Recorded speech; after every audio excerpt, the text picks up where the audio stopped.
I'm sending you live. Just a second. Yeah. Yeah, you are live now. Okay, thank you.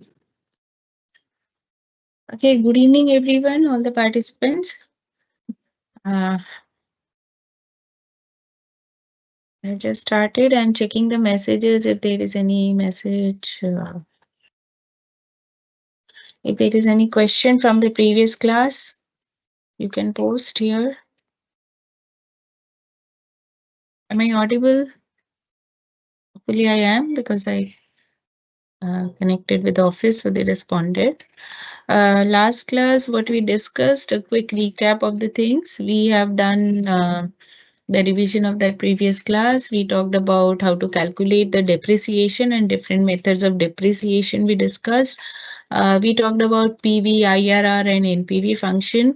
We did the EMI calculation. I have shown you how to create a loan amortization table where the fixed principal amount will be paid along in every EMI that has been paid.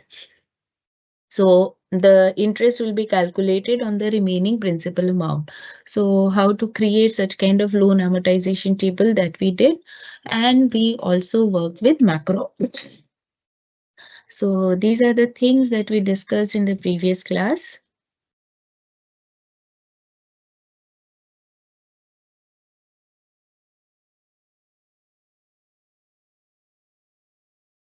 Shubhankar, most of the topics we have covered, so I'm just will today a few things I will discuss a bit revision. Then we will be doing the revision also, full revision class as well. And then we have PowerPoint also to be discussed.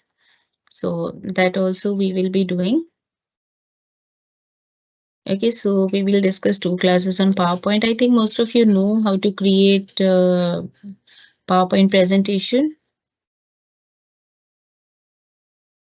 Yes, Kishore, we have PPT after this. I think many of you know how to work with PowerPoint, isn't it? Okay, want me to revise the depreciation functions again. So shall we do the mm, financial function revision once again today? Whatever we discussed, along with that, few more I will be discussing. And then we will again work with macros and I will try to do the form control also today. Okay, not many, but little bit we will do. Because here we are not going to do programming, but at least we can discuss that how these macros we can use along with the form control. It is also mentioned in your syllabus as well, form control, use of form control. So a few things I can show over there. Uh, that is without writing programming code, how we can do that. You don't know PPT, okay? So just want to know that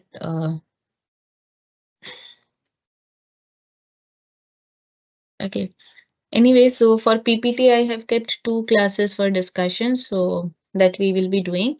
So now I start the discussion now from the what we have discussed earlier. So I'm going to recap because many of you have written that you want to me to discuss that depreciation function, PV function, NPV function. So I come to that. I'll do that at first.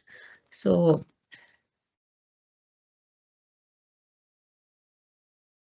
see. Suppose simple thing is that is if you want to calculate the depreciation of assets, depreciation on assets, in that case, there are various functions available that you know that there are various methods using which we can calculate the depreciation. Now, the most common ones are, so here we are going to use the built-in functions that are available. So under that, the first one that we are going to use is the SLN function, that is straight line depreciation method. So function name is SLN. You can use the function by directly writing it on the Excel worksheet, or you can go to the formula wizard also. So In order to work with the depreciation function, first what we require the cost of the assets. So say cost of the asset, what is the value? And then what is the salvage value of the asset? And then what is the life of the asset? So these are the things that we require. And then accordingly, we can calculate the depreciation for that asset. Fine. So in this case, when we are using the straight line method, in that case, in case of straight line method, what happens is we are applying the this method, and we are calculating the depreciation which is applicable on the asset throughout its life. So we are not considering that with the passage of time, the value of the asset is decreasing, or the provision that has already been created, we subtract that, and on the remaining amount we create the further provision. These type of things are not considered here. Straight line method means that simply a formula will be applied and a fixed depreciation amount based on the cost, salvage, and life of the asset will be calculated. Okay, so for that, suppose we have an asset of a value, suppose 80 lakhs, and the salvage value of the asset is suppose 12 lakhs. It is correct, 20. Okay. Now, life of the asset is given as, suppose it is given as, say, suppose it is given as, mm, suppose 2, 4, 5, 8 months. Suppose this is the given as the life of the asset, and now you need to calculate the depreciation of the asset. Fine. So suppose this is the question given to you, that the cost is this, salvage value is this, and the life of the asset is this. Calculate the straight line, calculate the depreciation of the asset using SLN method. So what should be done? Can someone solve this and post the answer in the chat box? Can somebody tell that how this has to be done? So I'm putting it on the screen side by side so that I can also see your responses. So I'm just trying to. Now I hope you can see the screen with all the values in front of you, right? Oh, yes. So you can see the screen in front of you. So can somebody please, you please solve this? Yes, macro I will discuss once again. I will not ask the question. NPV, IRR also I will discuss, but depreciation I have discussed multiple times. So I want you to solve this and tell me the answer in the chat box. So please try doing that.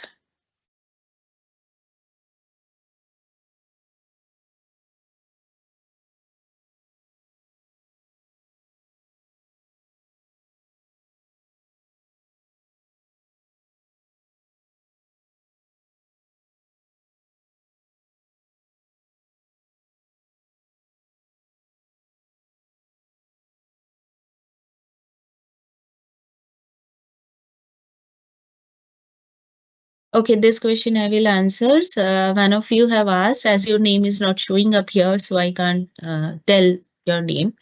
That you were here, I'm writing straight the numbers, but how we can convert it into some other format. So I will show that how these comma or these things can appear.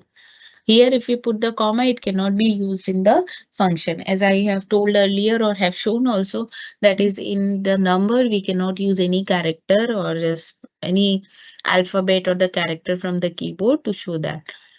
In that, if we do that, if we manually type here comma, in that case, this cannot be used for in the formula, right? Yes, Sheetal. So please solve it and give me the answer.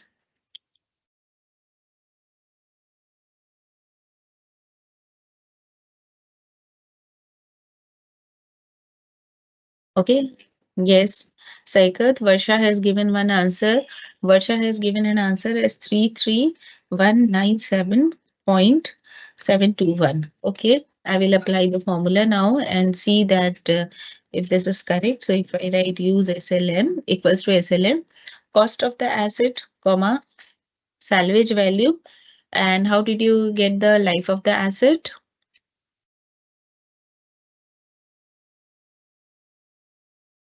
So here, as it is along with the month, so we have to truncate that first 4 digits, and then accordingly we can use it. Or if all the time the asset is life is written in terms of months, in that case from the right side we can remove those and then use it. So it is up to you how you extract that. To keep it the most simple way, I'm using left function. I can use this and comma 4. And then this left, for this left function also we need to use value function so that we get the value directly, right? So we use, I didn't put the bracket. Yes.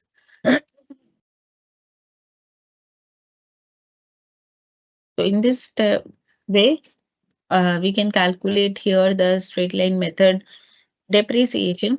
Now this value that has come is in terms of months. So if I want to find it yearly, so I need to apply this into 12. So this is my final answer. So Varsha, your answer is correct. I hope you have got it through in this manner, converting it and then doing it, or here itself you have converted the months into years and then have used it. Okay, so I hope this part is, you all have done this. It's a very simple one, a quick short practice and the revision of it. Okay.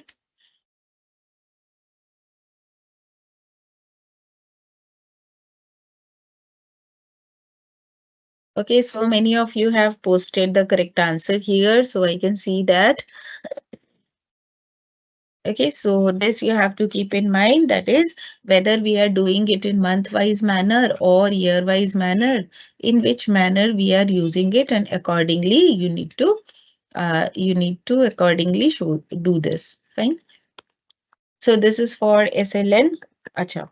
Another thing is, one of you have asked that how we can convert it into with that comma and all that format. So just have a look here. If you want to present your data, like these are numbers are actually the money, right? Currency. So we can convert the format into currency and then we can use it. So if you need to do that, just simply select the cells, go to this number on the home tab. Here we have this arrow, as I told you earlier, if you remember. If a section has more options, you can click on this. It will show you the master dialog box. So it opens the format cells dialog box. Right now, see this 80 lakhs that I have wrote, it is in general format. If I put it in number, it will come like this. And if I put it in currency, it will come in this way. So automatically the rupee sign will come, and also these comma and all these things will also appear. Manually, if you type, it will not accept it, or it will accept money. You will not be able to use that particular number for the calculations. Also, if you go to accounting, choose accounting. So here also we have this type of sample. So you can see this. Okay, so I hope your query is answered. Using this format, you can convert it into this rupee format or the accounting format. When we apply the financial functions, it is automatically converted into currency format or accounting format. However, in this case, you can do in this way. Accounting means you are going to create uh, some kind of financial statement. So there you can see the small difference between the two is, that is, here the currency symbol is coming on the leftmost side and the magnitude is coming on the rightmost side. However, when you take currency, it brings both the things together. It doesn't have any difference in the functionality. Any of the method you can use. I hope this answers your query. Okay.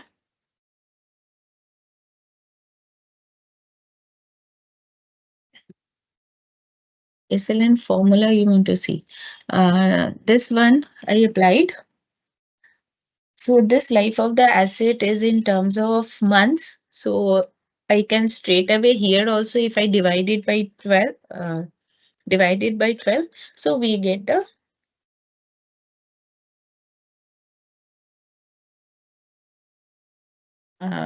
sorry, we have to multiply it. So again, I have to put it within, you can do directly also. Multiply it with 12. Now divide.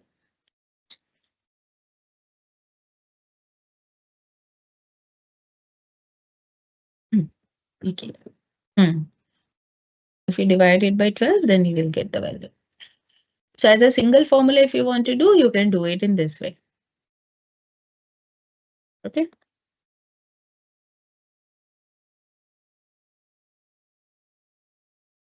Fine. Now, in this case, we are not considering that if money for different time periods, how it will be done, or if suppose we want that, if we want to calculate the depreciation as the declining balance method. So in that case, what will be the format? So for that,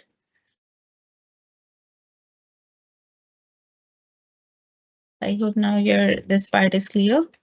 Now, if we want to use the DB method, declining balance method, so in case of declining balance method, as you understand, there it is this declining balance method means over the life of the asset, how the depreciation is also decreasing, because it is applied as per the period for it is calculated as per the period for which you are calculating the depreciation, right?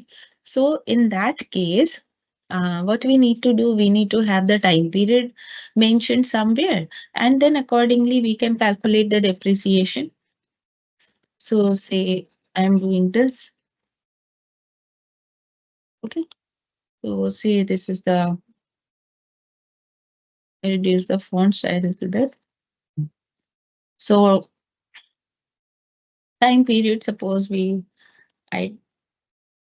it is coming in the counting format automatically. So I need to change this. I don't know what is that, what will be exactly the value for it. So I need to know that what will be the period in terms of months, right? To find out the period. So I need to apply it equals to, say again the same thing. I need to apply left, use this, comma 4, and then divided by 12. Yeah. So it is 204.83.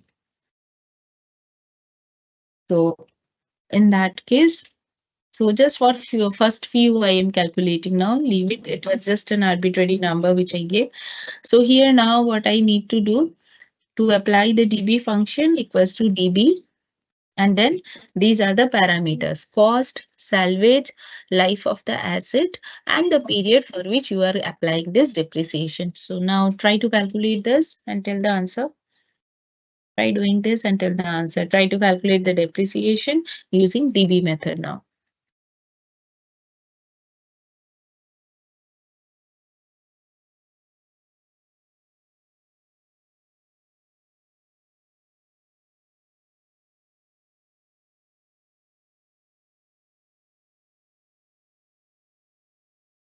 P5 is the cell address and 4 is the number of characters that we want to pick up from the left side.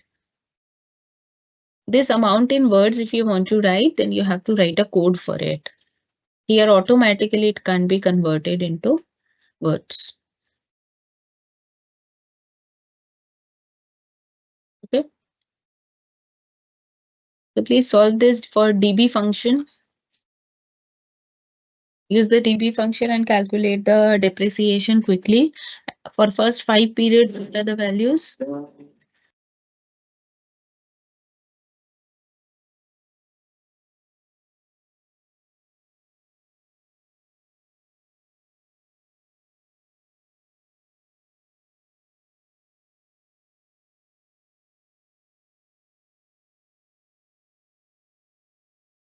Yes, please solve this and tell me the answer for DB. First few we will practice like this, and then I will do the discussion for NPV, PV and all that. So at least this DB, or at least you can calculate, try it, use the formula. First three parameters are same. That is cost of the asset, salvage value of the asset, and then life of the asset. And then the fourth parameter is the period for which you are going to calculate it. So you need to select that period and accordingly you will be using it. I have shown you Gokul. Please see the screen. I have put it there.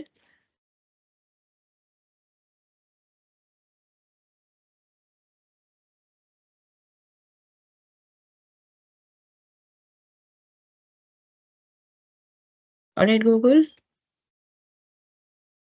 Now tell me the answer for DB.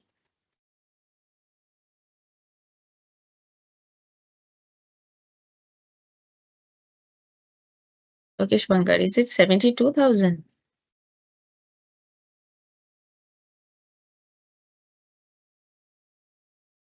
First year 72,000. Okay, so let me do this. Cost, salvage, life of the asset, and period for which we are calculating it. That is for the first period. Yes, it is 72,000. Thank you, Shubhankar. So these are the views. Hey, sorry. And now if we drag this, we will be getting the answers.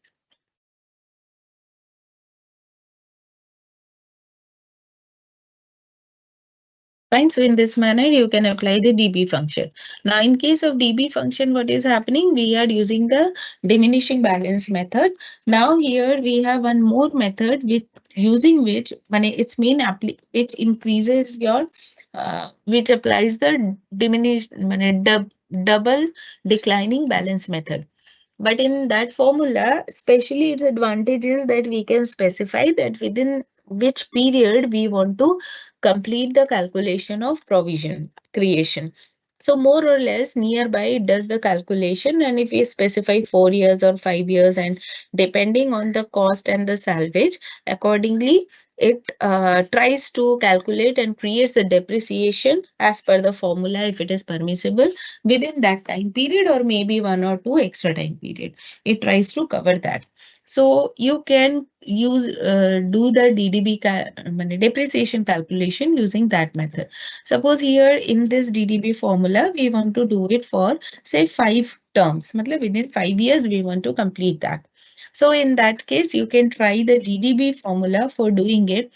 And here also, you see now the first 4 parameters are same: cost, salvage, life of the asset, period, and then the factor. And factor means this 5 that we want to apply. So this you can try out and see that within first 5 years, more or less the whole provision for this depreciation should be calculated. So we can try it with this. And my period for this is 5. I'm typing it here. And I'm also using this absolute function so that this will affect.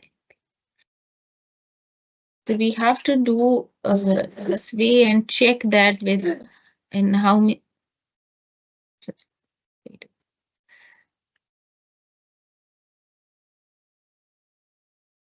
Oh, okay. This is 5. That's why it's coming same. Okay. And comma, now 5. I wrote the formula incorrect. So that's why it was coming like this. So now you see. So more or less it will try that how quickly it can complete the creation of provision, and accordingly it will try to find out the. Not able to do it yet. So maybe if we increase it to 10, maybe it will be faster. As you can see, the total term is of 204. So that is, it's a very high value. So with this 5 or 10, maybe it is not going to help. If I say 20 or something, like maybe within few terms, it will be able to complete. Yes, it has completed. error happened. So within 9 years, it has completed the calculation. See, provision creation within 9. And then after that, okay, no, I didn't have the numbers. That's why. Yes, here it has stopped. Yes. You can see in the 19th year, it is able to create the provision for the whole asset. So 80 lakhs and all the parameter values that are given accordingly, as we are given 20, so there it is able to do. So because of the high value of the asset and the life of the asset, which I have mentioned here, that is also quite high. And that is why it took little more time to complete the creation of provision for it. So in this manner, we can use the DTB function as well. Okay. Left function. Left function is a string function left function is a string function which extracts the number of characters from the left side of the cell address that we have used. Okay. So if I use left a particular cell address, comma 5.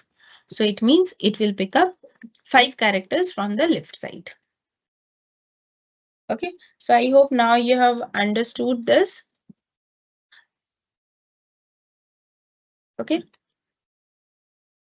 No, Parveen, it is not compulsory to use the factor parameter. If you don't use the factor parameter, it automatically uses the factor value as 2. That is why it is called double declining balance method. So that double money 2 it automatically uses. However, there you won't find lot of difference. Just slightly more provision, more value of the provision would be there. But if you want that, okay, within this range or an approximation when you are giving that within 5 years or 10 years time span, I want to create the full provision of depreciation for the asset. In that case, we can specify that factor value and approximate value. So accordingly, with the application of formula, it tries to calculate that within how much time frame, how many time period money, how much time frame that we have used in the period section. Accordingly, it will try to try to create the full provision for the asset within that time frame. So it is an approximate calculation. It is not mandatory that you have to use 5 or 10 or like that. It depends on the requirement. Okay. So let us go to the next part now. So these are the financial functions that we discussed. Now, coming to this EMI, simple EMI calculation. So for the EMI calculation here, what I gave that day. So simple EMI calculation now I am doing. So suppose the loan amount for which we want to calculate the EMI, the loan amount is suppose say 75 lakhs.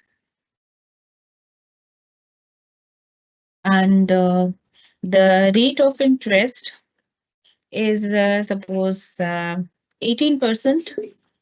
And then the term, the tenure of the loan is suppose 15 years. Okay. So this is the information that is given to us, and we want to calculate that how much EMI has to be paid for this. Okay. So this is our question and this is our scenario. And for this, we want to calculate what would be the EMI that we need to calculate. Okay. So for this now, how to do this? For this, there is a formula called PMT function. Okay. The formula is PMT. We use this PMT function to calculate EMI. If you go through its theory, the explanation that it has, it tells you that it calculates the payment for a loan based on constant payments and a constant interest rate. Okay, so it's a constant payment, fixed amount, fixed rate. So in that case, every month exactly the same amount will be paid to the bank. Fine. Interest rate is fixed and the loan, the amount of payment that will be paid is fixed. So it means interest amount is fixed. Total payment is fixed. Fine. So it means that it will not vary with the payment that you are making every month. Money, the principal amount that you have paid, it will not vary with anything. Here, every factor is fixed. So what is the rate for this? The rate is 18%. So I can select that cell. Next is NPER. It stands for the total number of payments for the loan. So I can use this, but however, as we can see, it has numbered as well as the string value.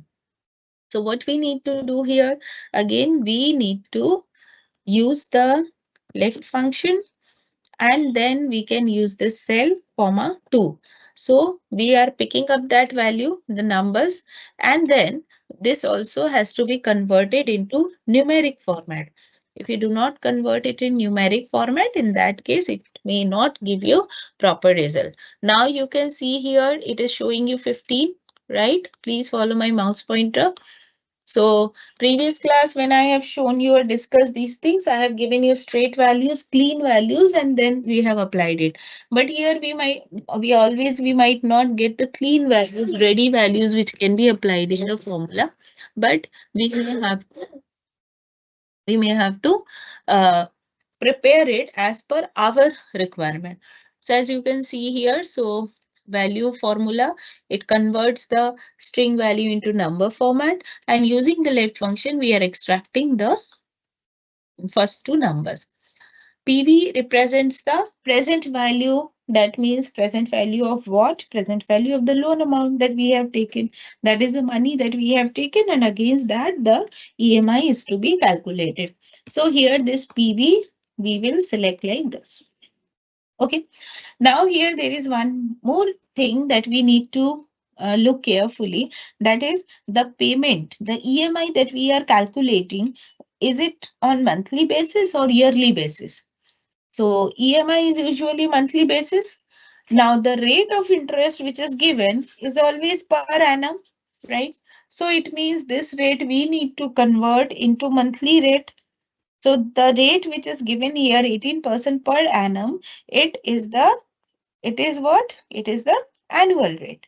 And we need to convert into monthly rate. So that is why we can divide it simply by 12 to get the monthly rate. Fine.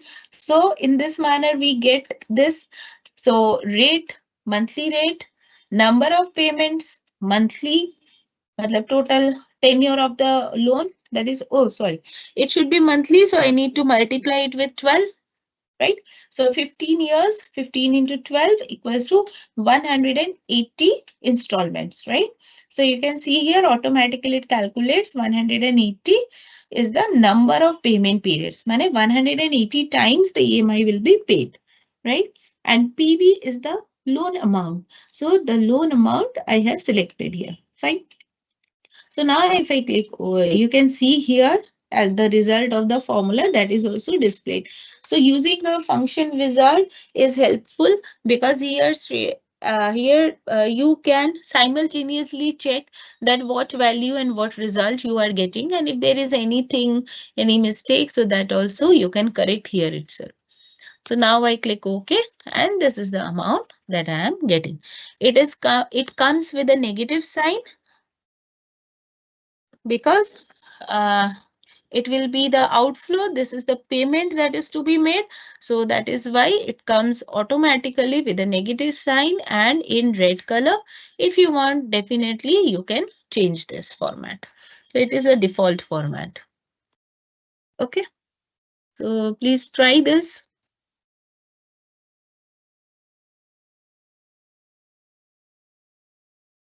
Please try this. Some of you had some confusion on this EMI done in last class. So just try this.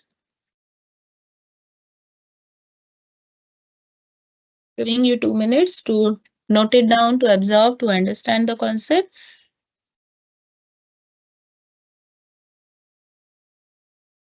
I hope you have noted the formula also.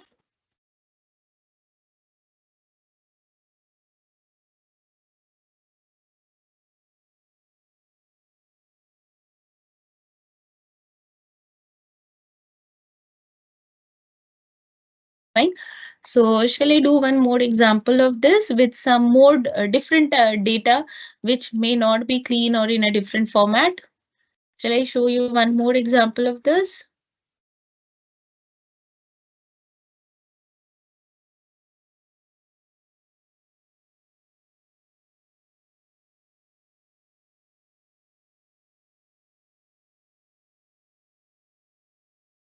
To remove the minus sign in the interest, you need to use absolute function, ABS. If you use ABS, in that case, this minus sign will be removed. Say, for example, here, if I just embed it within ABS function. So in that case, it will come like this. This is one way. Another way is you can format the cell. Okay, so you can apply the font formatting and you can format the cell.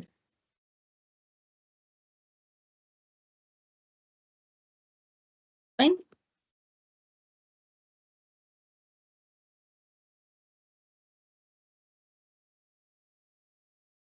Okay, now I'm giving you one more. No one is responding. I said that shall I do the same thing with some different data which is not in the proper format, where you can apply the string functions at first to clean the data and then do the EMI calculation. Because only applying formula to get the EMI is learning is important, but only that much is not sufficient enough, because always your data might not be in the proper desired clean format. So you need to clean your data, right? So I can give you one example. So you first see how you can do this. Suppose the loan amount is given as, it is written like this, the way I am writing it. Okay.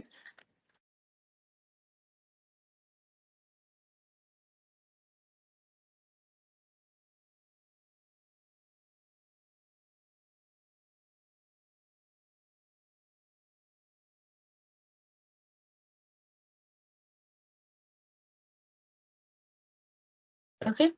So say this is the data that is given to you, and you saw that how I am typing it, right? And now you need to apply the formula on this. It means you need to first clean the data and then you have to apply. So how can you clean this data? Any suggestions for cleaning this data so that we can apply this EMI function on this?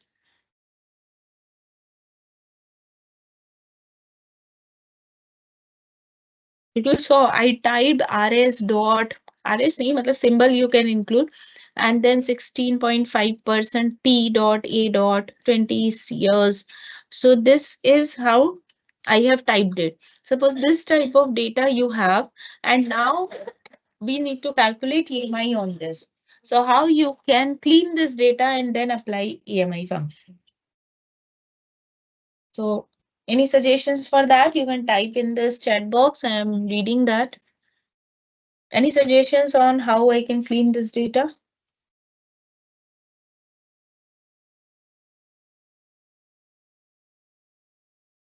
Please respond. How I can bring this data? I hope my question is clear. I need to bring this data in the format, in the format so that I can use it in the formula. Okay. I need to bring the data in the format so that I can use it in PMT function. I can apply this PMT function. So I need to clean the data at first. Any idea?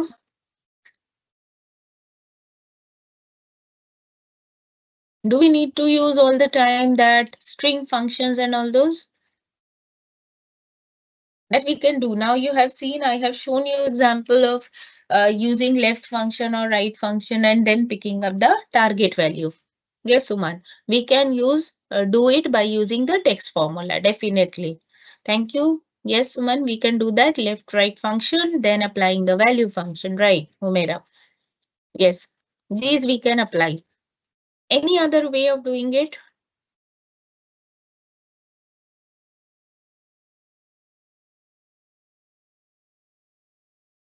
No Power Query. Not we can do it in very simple way. Let us try. I'm thinking about one method. Let us see whether it works or not. So what I do, I select the data. Okay. And I'm going to, let me check, go to data, right? Text to columns. You remember this? I have shown you this. Delimited. Next. What is our delimiter? Space. Right? Next. No application of any kind of data format, and done. So now we have at least individual values in different cells, right? So these we can select, isn't it? So if space is the only delimiter here, we can use this type of uh, simple method, just text to column conversion. You saw that, right? It's quite, without applying any function. Yes, of course, these are not consecutive, like RS is coming above and 80,000 on 80 lakh on the right hand side. But at least we are having the data values in separate column, separate cells, right? So, so we can use this. So now my data is here. So now I can use it in my PMT calculation. I can easily use this. I don't need to use the string function.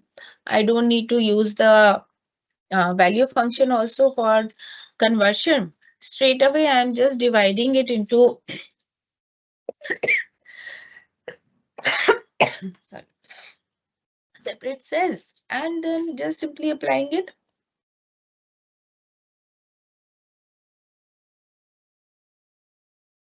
Right. So without using formula, also sometimes we can clean our data. So what I did, I'm doing undo here. If you can see, see, always this we cannot apply, which I'm showing you. But if you can see that in your data, space is the common delimiter, which can divide your data into separate columns. So in that case, instead of doing all that hard work of using left and right and converting it to value function and all that, you can also try this method. If your data is in this way, in this data, see, one thing is common, that is space is the only space is the delimiter between the values that we want to segregate. Like in case of rs dot 80 lakhs, there is a space. If I can trap that space, I can segregate the two values. Similarly, in case of percentage, space is the only common in between the separator which segregates the two, that is my rate and the PA. For 20 years, space is the common only separator which separates these two. So here we can find one common separator among these.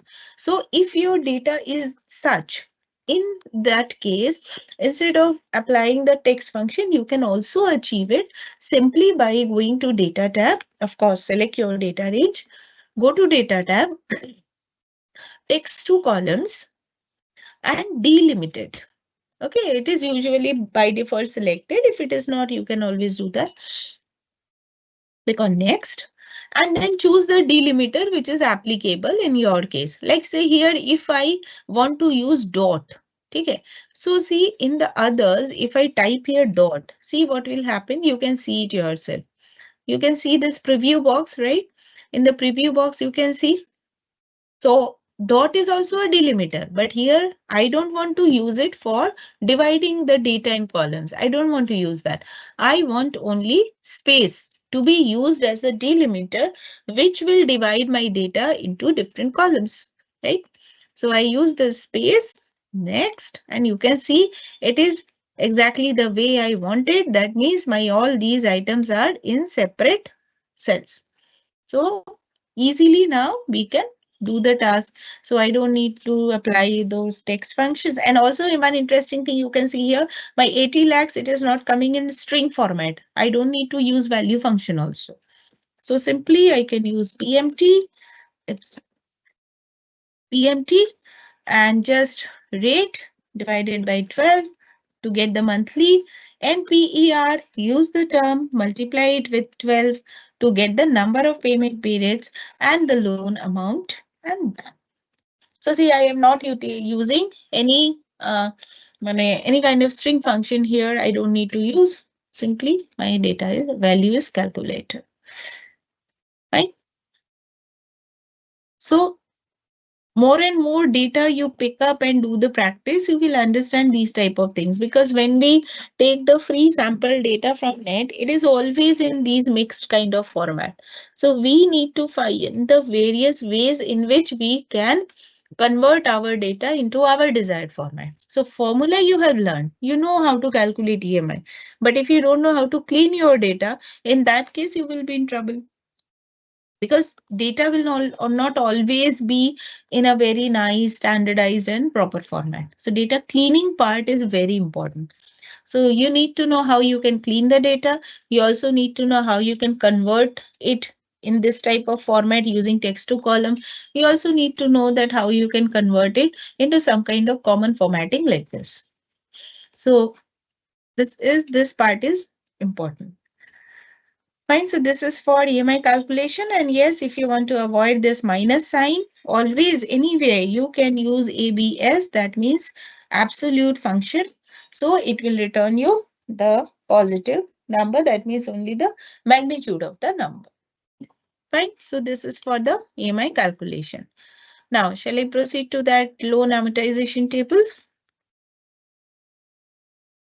Because many of you had a lot of confusion over there, so I am going to discuss that now. Loan amortization table.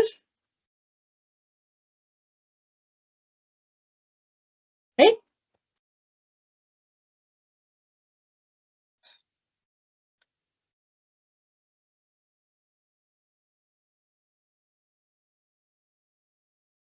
Now, in case of loan amortization table, what I am using ISPMT function.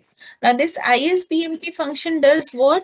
It is calculating the ISPMT function calculates the your EMI, but it considers that the principal amount that has already been paid, that should not be considered for the next interest calculation. Okay, so that is why we use that ISPMT function, so that it will exclude the principal amount that has already been paid from the interest calculation.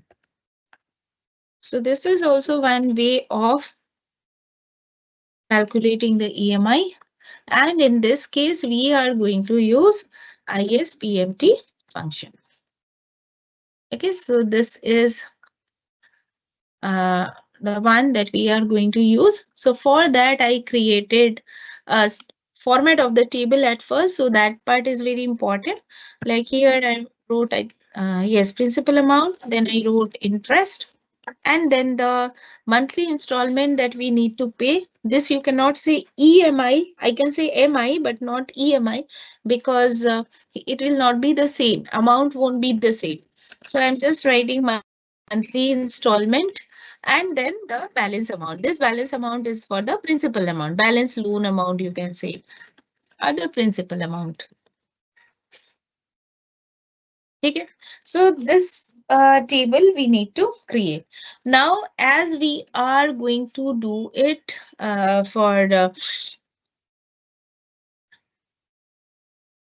now here we also need to keep a check on that the period for which we are calculating it. Okay. The period for which we are calculating it. So this would be like, say, 1, 2, like this, 1, 2, 3, 4. So if I consider, suppose this one, this problem, the one that we took just before this, that is here where I have shown you text to column option. So suppose it is 20 years, rate of interest is this is the loan amount, and I want to calculate the EMI using ISPMT function. So I need to use this for up to 20 years. Okay. Here, one thing we need to know, ISPMT function, it considers the calculation with, sorry, it's period calculation. The first period, it represents it at 0. So it starts with 0 period. So we need to understand this. That is when we are applying it in the formula. In that case, 1 means actually 0 and 2 means 1. 3 means 2. You understand? Here, it calculates the period as 0, 1, 2, 3, 4. Means it considers it as index number. So it is 0, 1, 2, 3, 4. Okay. So now my loan amount is what? This is this loan amount. So I can bring it from their cell, from the cell directly. Now, this loan amount is to be paid over 20 years. The tenure of the loan is 20 years. So this loan amount will be paid over 20 years. So I can consider this divided by 20, right? So this is my loan, the principal amount that will be paid throughout. So principal amount of, say, 4 lakhs will be paid every month. Now, interest amount we need to calculate. So what will be the interest amount? For interest amount, I am using the function ISPMT. In this ISPMT, my rate is 16.5% divided by 12. We are calculating the monthly installment, comma, period, for which period we are taking this first one. But in this function, as I've already mentioned, it starts the calculation from 0. The first period means 0. But in general, when we count something, we always say it is 1, 2, 3, like this. So that is why what I need to do, I can do it as -1. So this period which I have written here, 1, 2, 3, 4, it is for the sake of convenience of the user, for the user who is viewing the table and trying to understand this. And this -1, I am doing it because the formula needs it. 1 means 0, 2 means 1. So that is why I am doing it -1 here. NPER is the number of payment periods. So I choose the tenure of the loan and multiply it with 12, right? And then my loan amount, that is, my loan amount would be this.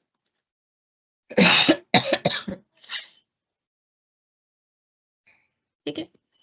Now, here the rate, I need to use F4, make it absolute. Payment period, this period will be changing when we drag the formula. And NPER, this will also be absolute. Okay. And present value of the loan, will it be absolute? What will be our loan amount that we need to check, right? So what you can do, this also, or instead of selecting this, what we can do, we can select this one and make it absolute. Yes. So here only our this period is changing, and because of that, our interest calculation will also be changing. Okay. Now here, just if you want to check,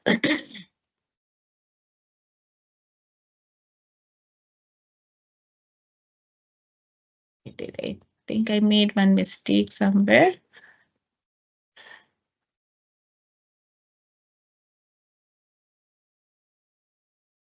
It's fine.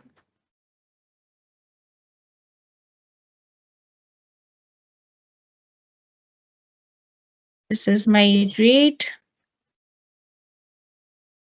12. BV. Just a second, excuse me.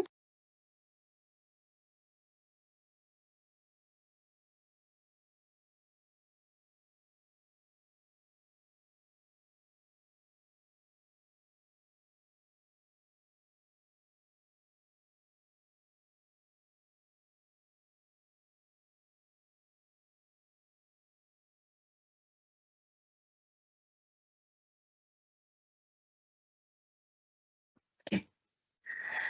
Yeah.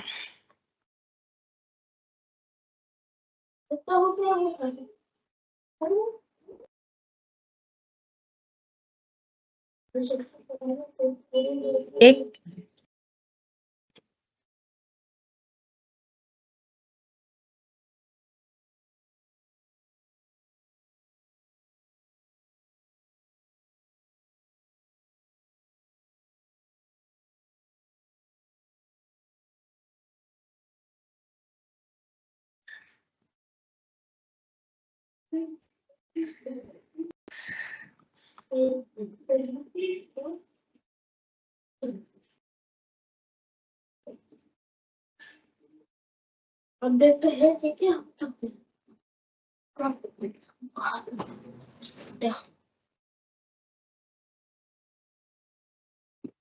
yes, so this is fine. Just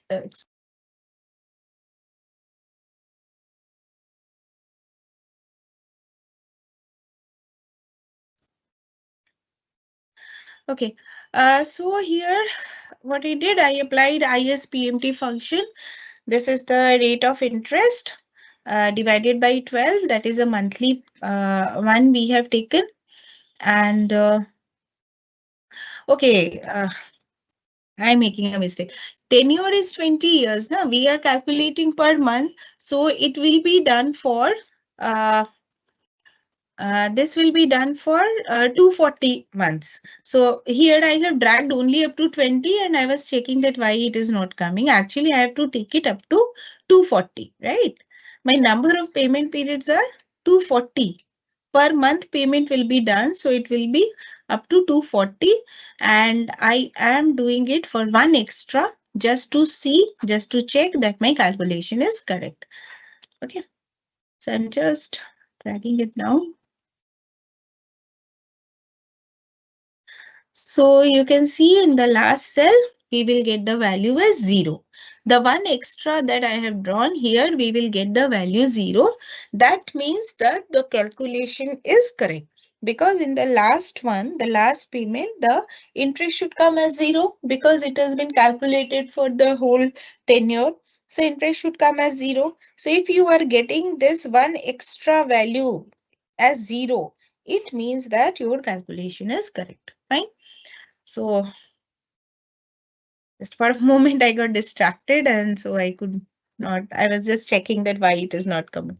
So I hope this is clear now, your ISPMT function.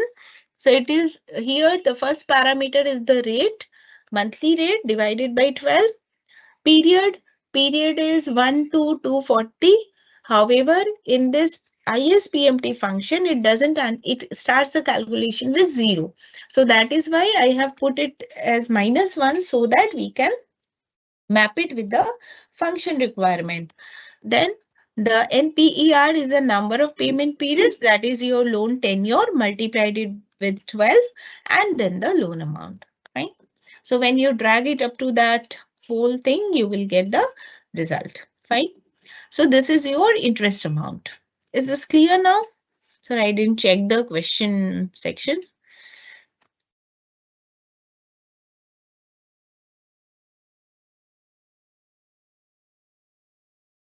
Well, Satakshi, can you please ask me this little later because right now I'm in the middle of this discussion, so I can't concentrate on that.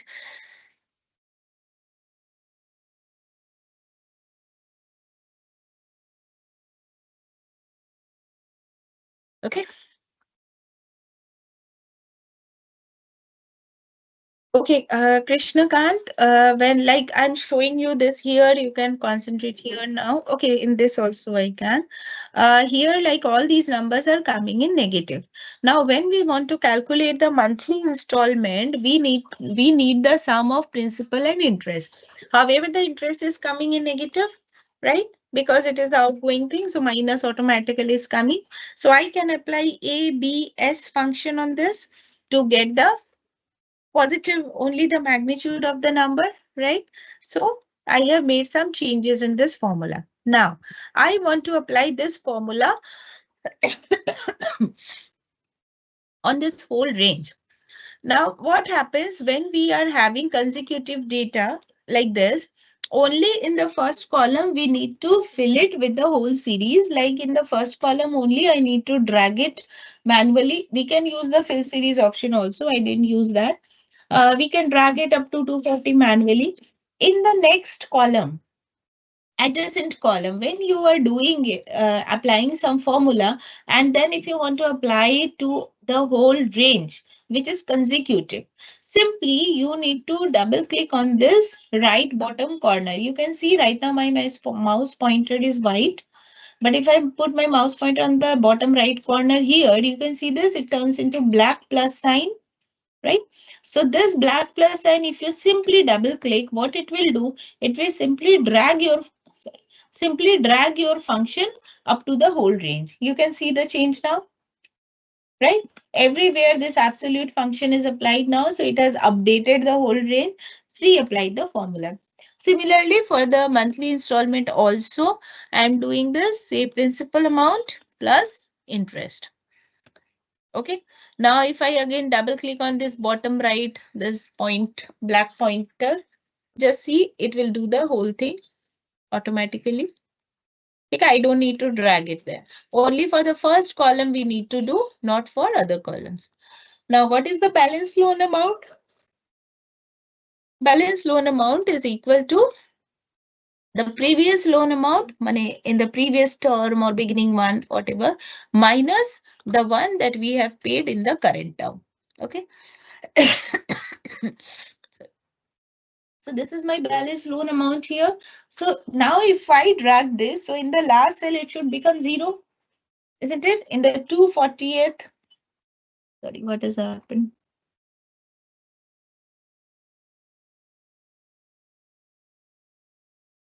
Okay, one thing I have done incorrect, that is it has to be 240. Isn't it? I divided it by number of years. It should be divided by number of months. Okay, so my whole calculation will change accordingly. Right? Now you see, now it is correct. And in the last row, 240th row, it will come as C minus, or it is actually, it can't calculate it now. Understood? So it is actually 0. Here E has come. So it means it is 0. So let us now format our data. So many decimal places and all this. So I am going to make it little uniform. Okay. So up to 2 decimal places, we take our data.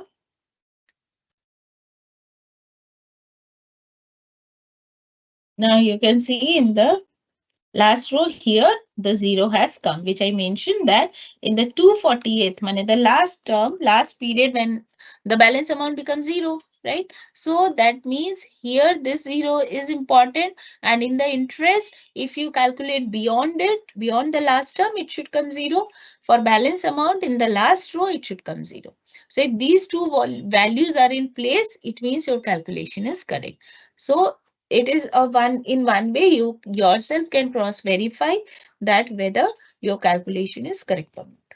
So now I can remove this safely, and now my table is complete. So now I can just reduce the size just to show you. So this is how your whole table is calculated, and get this.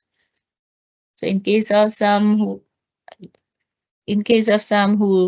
tells you about some kind of, say, taking the loan, this will be your interest and these things. So you also can do the calculations and see that based on the parameters that they specify, accordingly, you can do the calculations on your own. Okay, so this is how we can create our own loan amortization table. Fine. I hope this is okay, clear.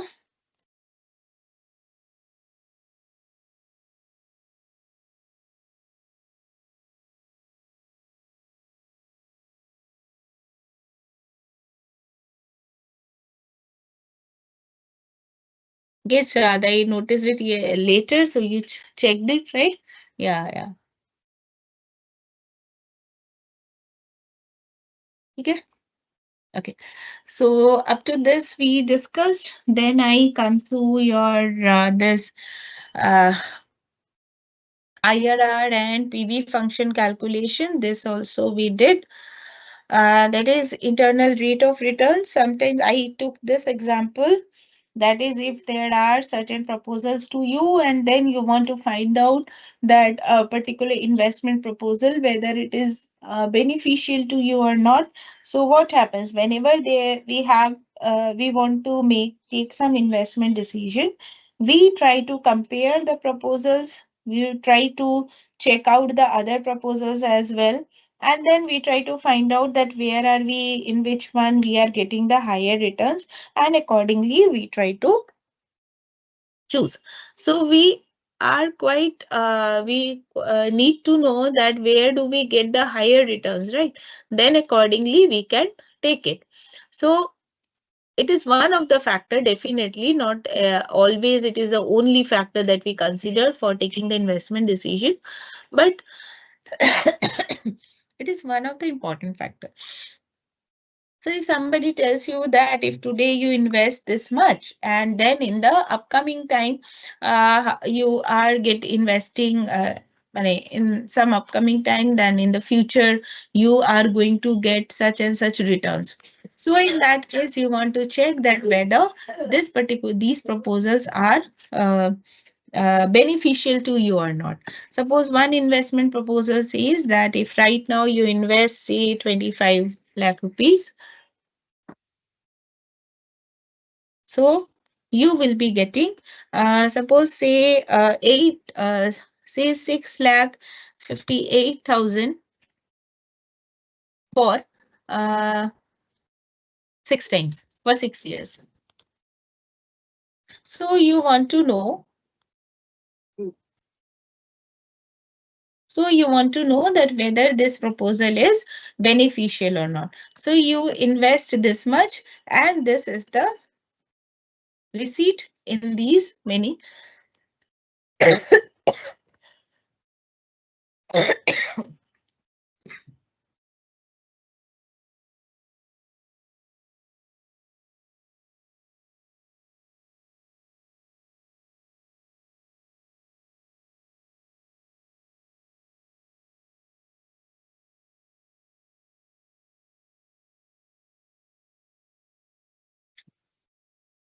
So these are the receipt that you will be getting in the upcoming time.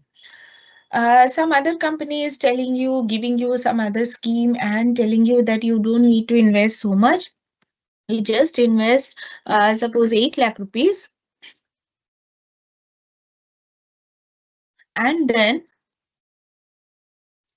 you will be getting, suppose, say 2 lakh 80,000 in some, in the in the next, maybe suppose 5 years or 6 years, say. So in that case, you want to know which proposal is giving you better returns. Okay. So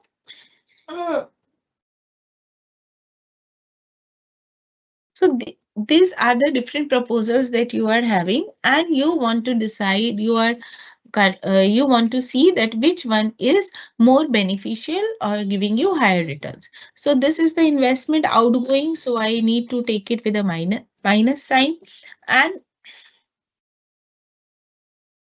this is also an outgoing amount. So I need to put it as a minus sign. In the financial functions, when we use it, the outgoing money has to be presented with a minus sign.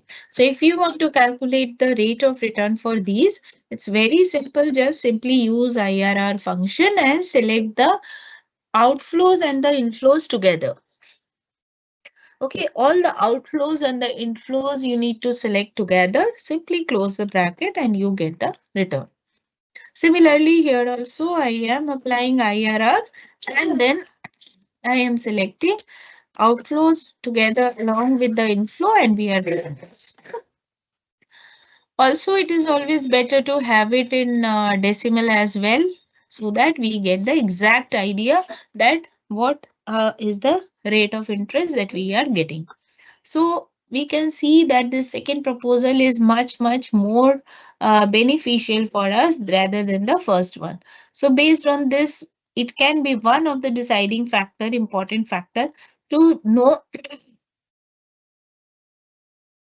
that it is that this one, which proposal is beneficial and which one is not. So accordingly, we can decide remaining other factors. Now we can consider that whether the company is reliable or not, from where we are doing it, how their performance had been in the past few years, and so on. So in this manner, we can check this. Okay, is this okay for IRR? Okay. Now next,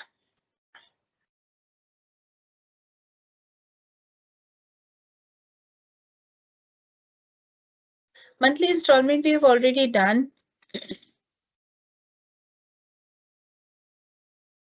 Okay.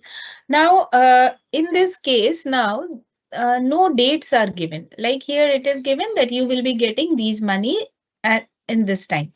But now, suppose if the dates are also given, that is, you invest this much. It's not necessary that all the money you will be getting at a regular interval of time.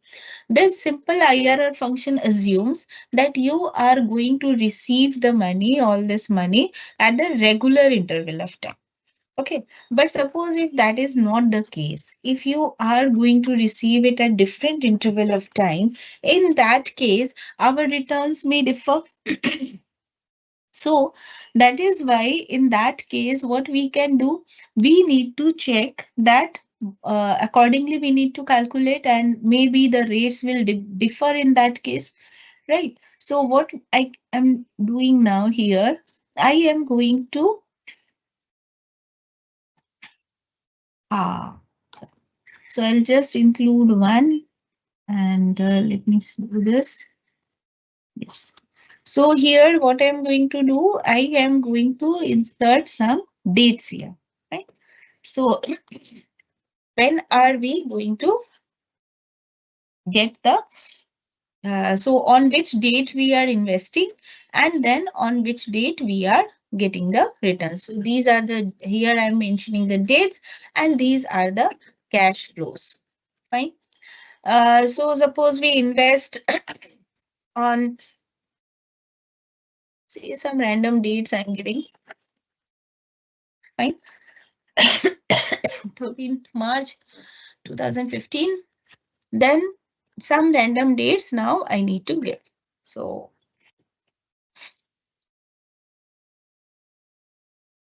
say 2nd August 2016, we are going to get this much. Then on, say, 4th February and 7th, we are going to receive, suppose, 50,000 rupees. So now these values can also change. It's not necessary that it will be equal amount. Okay. Suppose on the 5th June and 7th, again, we are receiving 2 lakh. You understand? So these are the various type of on different dates we are receiving the amount.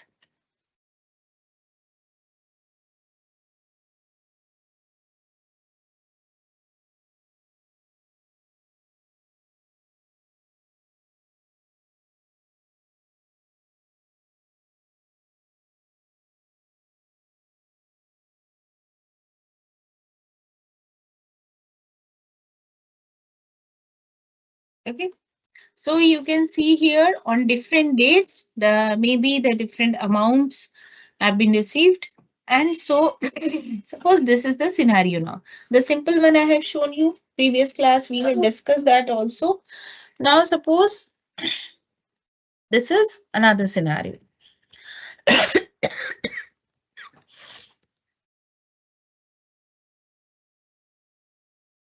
Right? And just the same few dates I am going to copy here and just going to make few random changes here.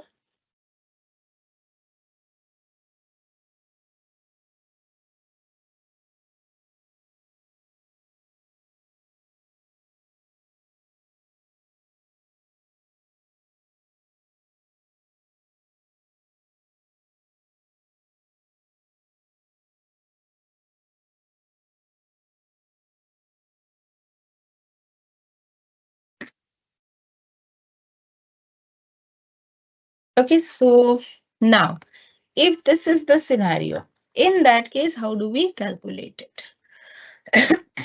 Okay, so say earlier you have seen that there is some investment proposal and then accordingly you are just simply calculating it. Now suppose your scenario is a little different. This is your case 1 or proposal 1 and this one is your proposal. The second one is your proposal 2. So now you need to decide that which one is more beneficial to you, right? So how do we now calculate? So what we can do, we can use the function XIRR. You can open the function dialog box here. XIRR returns the rate of return for the schedule of cash flows. So schedule means that you also have the dates, and these dates are not necessarily are the same dates or the same beginning of the month only or this. It can be any time frame. It may happen that in the 5 years time frame when it is promising to give you some returns. It's not that in every year it will be giving it to you. So there may be some omission of the years as well. So it is not always key, it will be exactly smooth. So if, which is a real life scenario also sometimes. So if this is the scenario, in that case, how can you calculate XIRR? How can you calculate the rate of return? So for that, we use XIRR.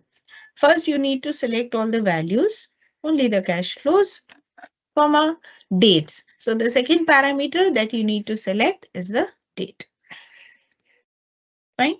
So if you do, so, oh, sorry, it's not neat.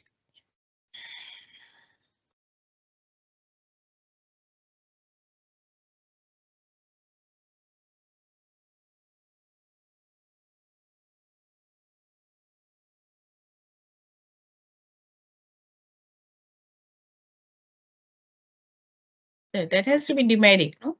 You cannot give that.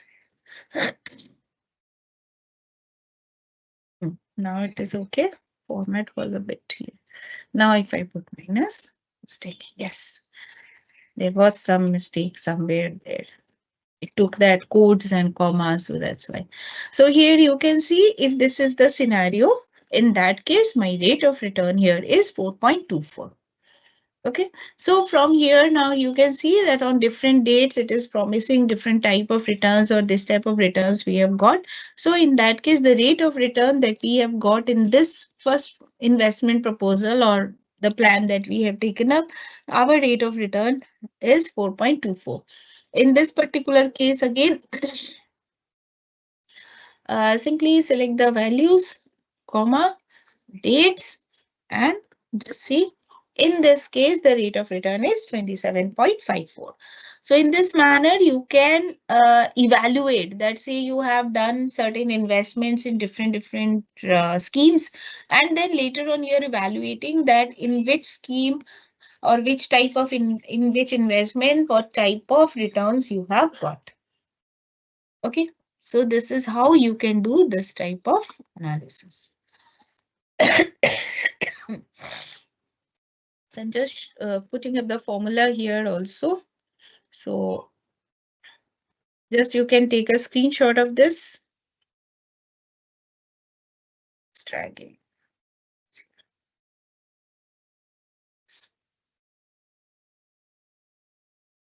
So you can take a screenshot of this.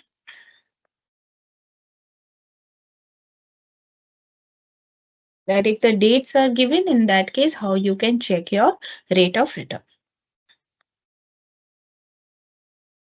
All right.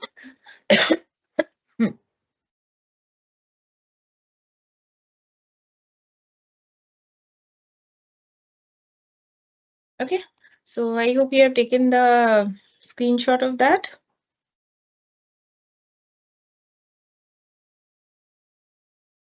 IRR stands for internal rate of return. Just simply here, you just understand that when you are into some, when you are trying to invest somewhere, you will always check that which one is more beneficial. So for that, you need to see that which one is giving you higher rate of returns. So here we are calculating the rate of return using the IRR function. Okay.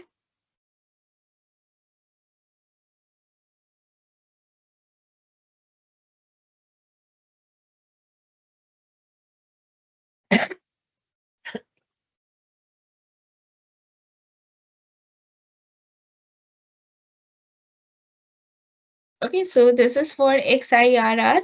Similarly, now, if you have okay, kept that. Suppose if you have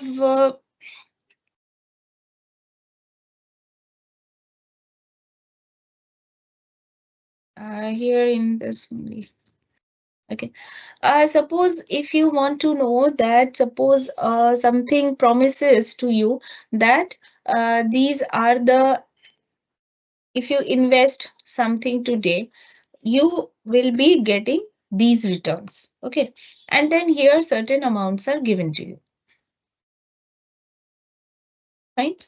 So see here certain amounts are given to you, and then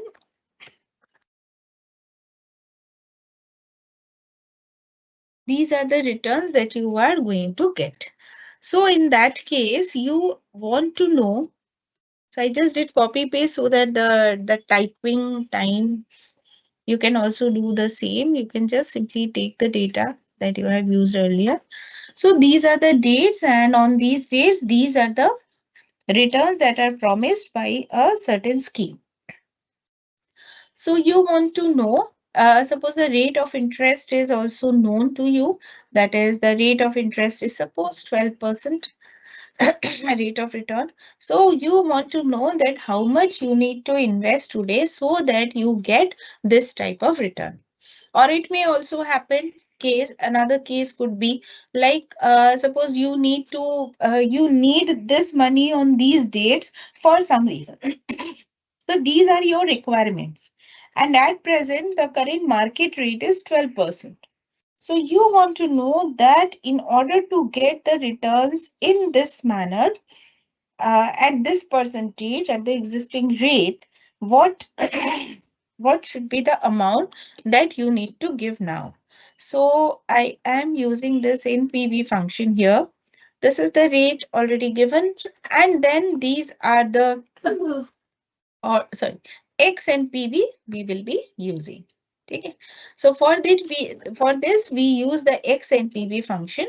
So here we just like XIRR, here also the same thing, we need to give the rate to select the values or the returns that you are expecting, and the dates also, the same series.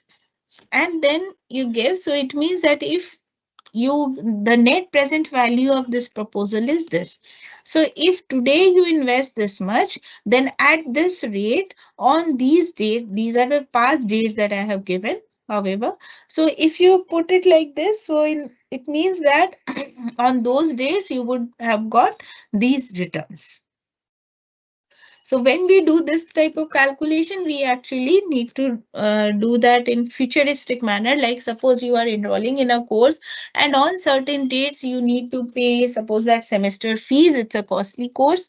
And then accordingly, you want to make arrangements for that. You have a rate of return also, you know. So you are trying to find out that how much you need to invest today so that you can, so that you can get uh, these returns on the mentioned dates. So in such kind of cases, you can apply XNPV also. So the thing is, the way you applied NPV, it is also similar. However, in this case, date-wise calculation is also there. Right? So can take a screenshot of this and keep it with you. I'll just keep the formula here for you.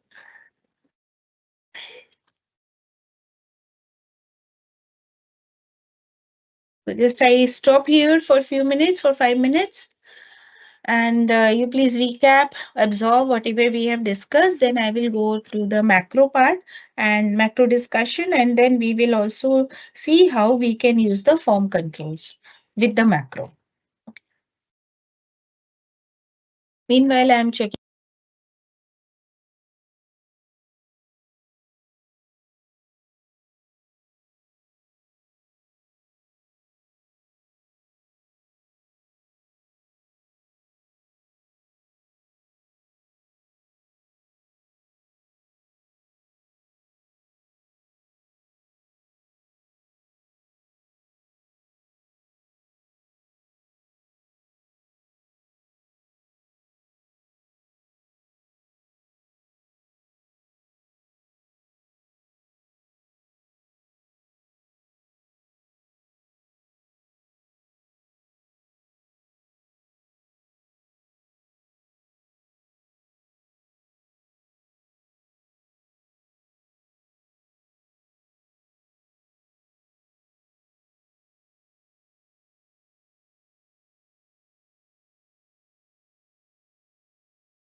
I hope this solves your problem.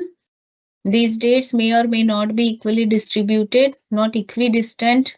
Somewhere it is within 2 months, somewhere it is after a year, somewhere it is just money. It is not equidistant. 2 months, 6 months, 12 months, 1 month. And the same logic goes with XIRR as well.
Okay, so I hope this is clear now.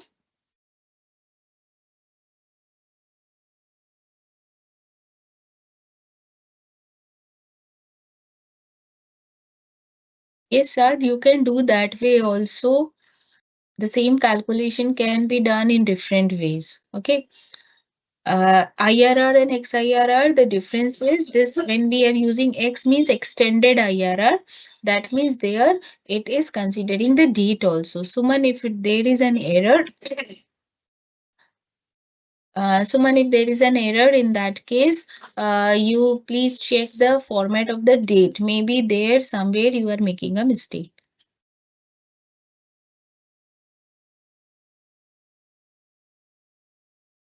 Okay. Someone wrote, I'm not audible. Am I not audible?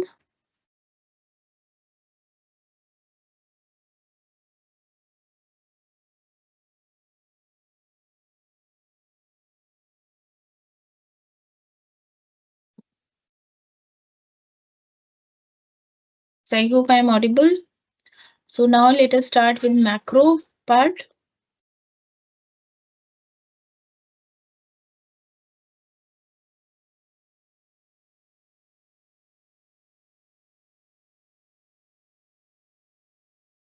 So do I need to repeat macro, or can we straight away go for the form control and macro together?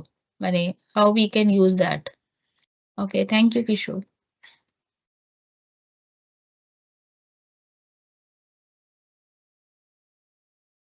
Is charging is on.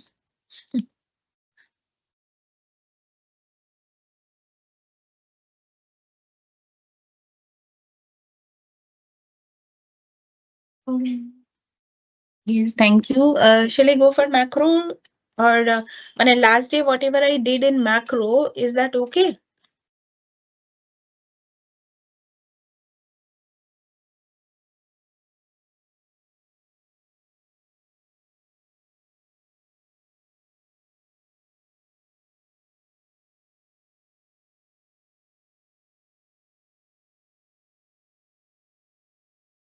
Two messages I got. One is asking to go to form control. One is asking to repeat macro. Form control and macro together. Okay. So,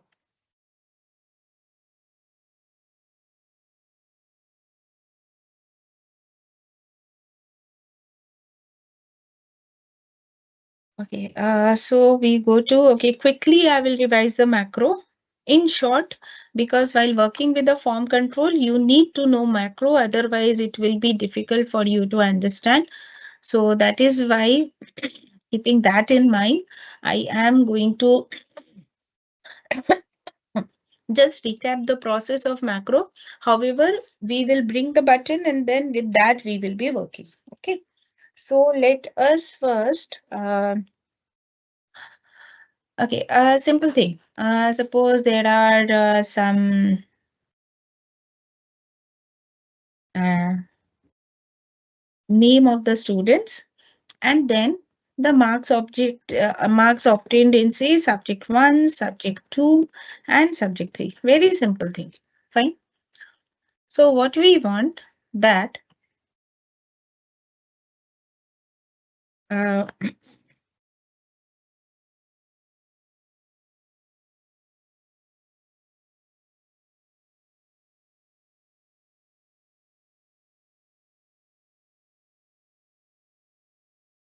say 1, 2, 3, 4, 5. 5 data items I have entered quickly, 5 names, and then here some data we are going to enter. And here then what we want to do, we want to calculate the total marks. Not here. we want to calculate the total marks of. I'm keep taking a very simple kind of example. This later you can try to apply in the complex calculations that you do. Okay.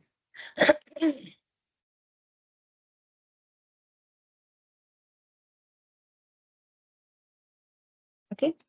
So these are the things that we want to do. And so we will be entering subject marks. And then we want to calculate the total average and the status of the student. Fine. Here I want to find out the highest marks in the subjects and the lowest marks obtained in the subject. Okay. And these are the things that we want to do. Now,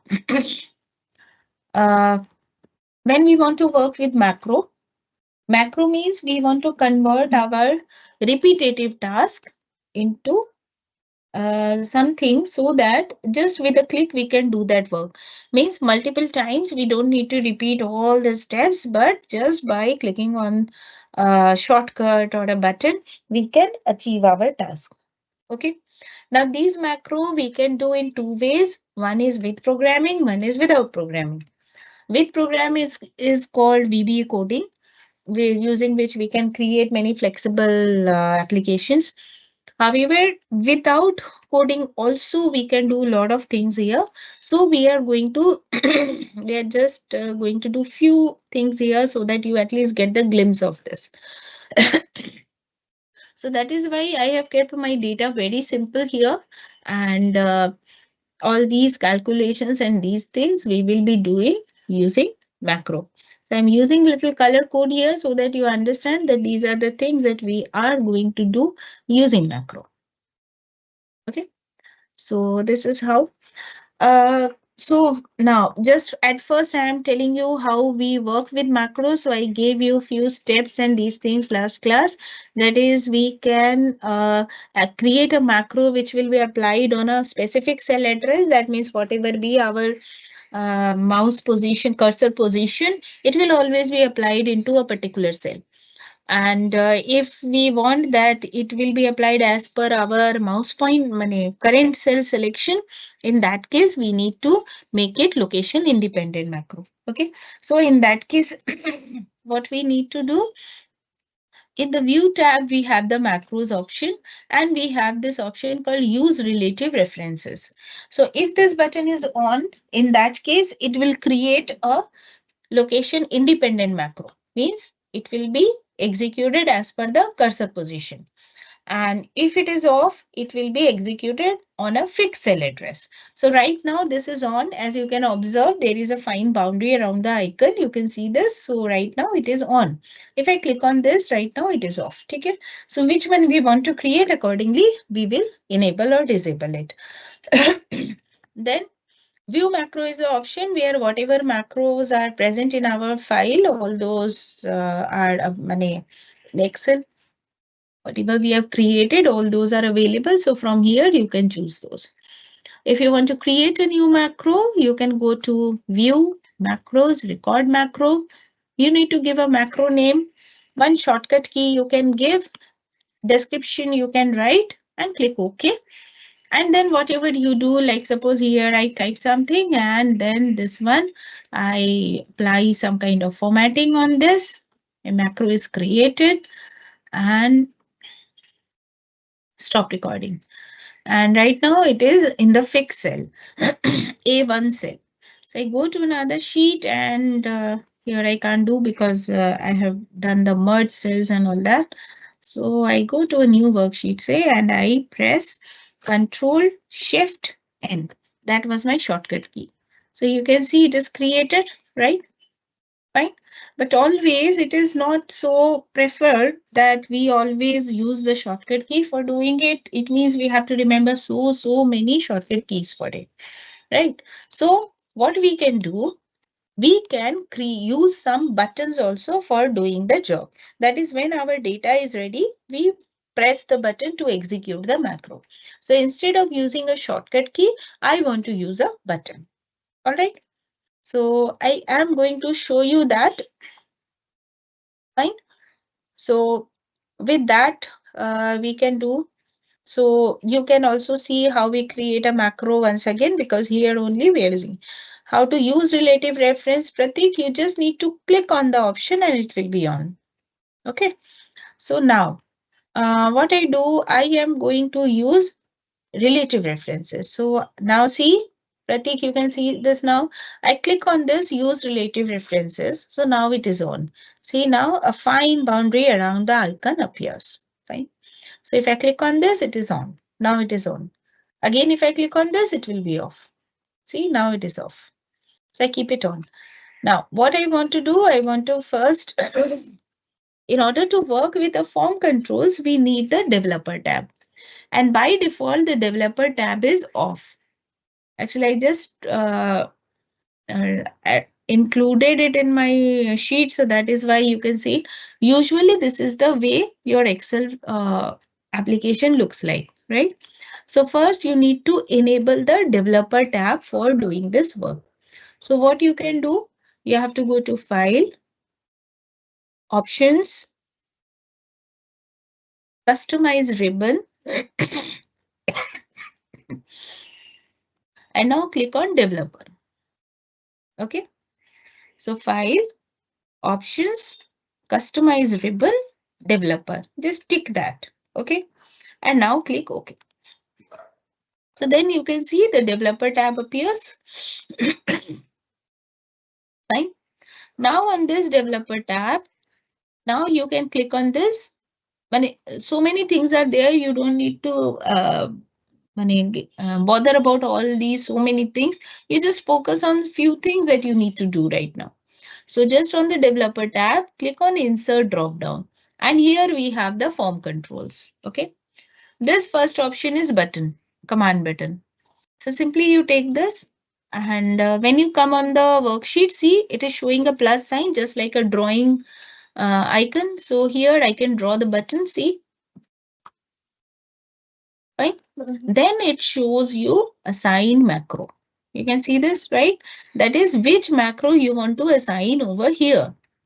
Okay. So have we created any macro for this? No, I have not created any macro. So if I click on new, see it is taking me to the VBA project.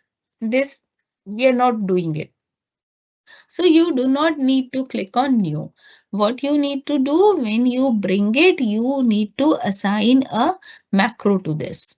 Fine. It is selected. You can click on macros and the assign macro, it comes here. So you need to do that. So it means before bringing these buttons and the controls, we need to create a macro at first. Fine. So what I am going to do now, I am going to create a macro. Is the concept clear up to this? Is the concept clear up to this? I hope you all are listening.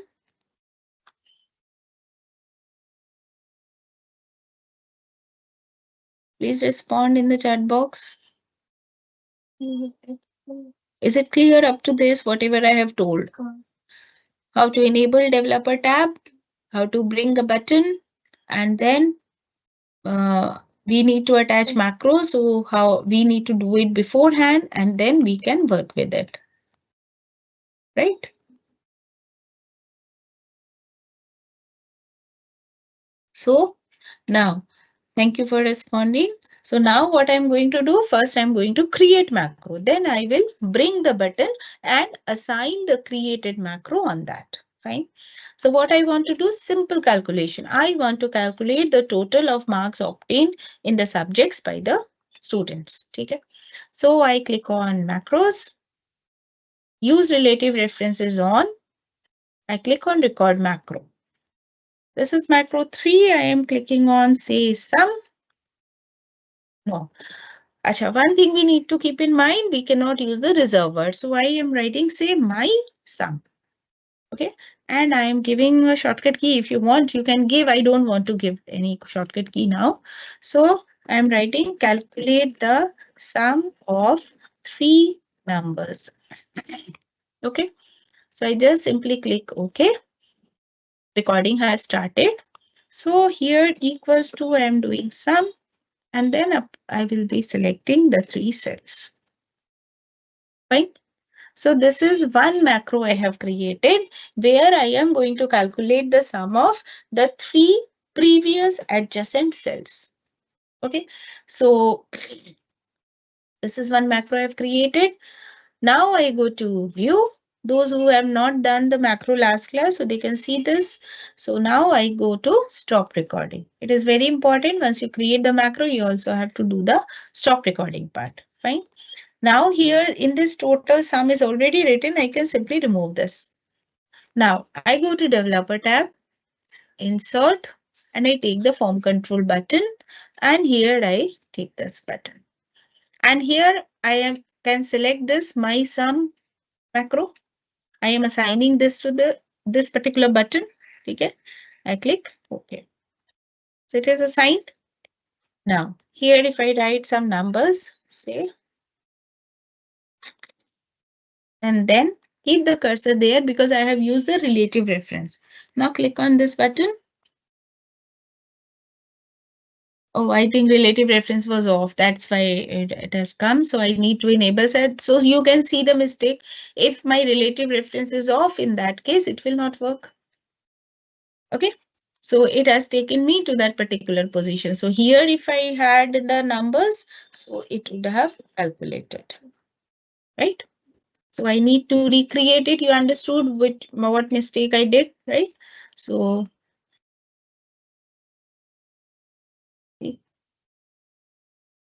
some mistake I have done that it is not, yeah, this way I have created 3 places on a different place. So you need to create it very carefully, otherwise it becomes really you cannot do that.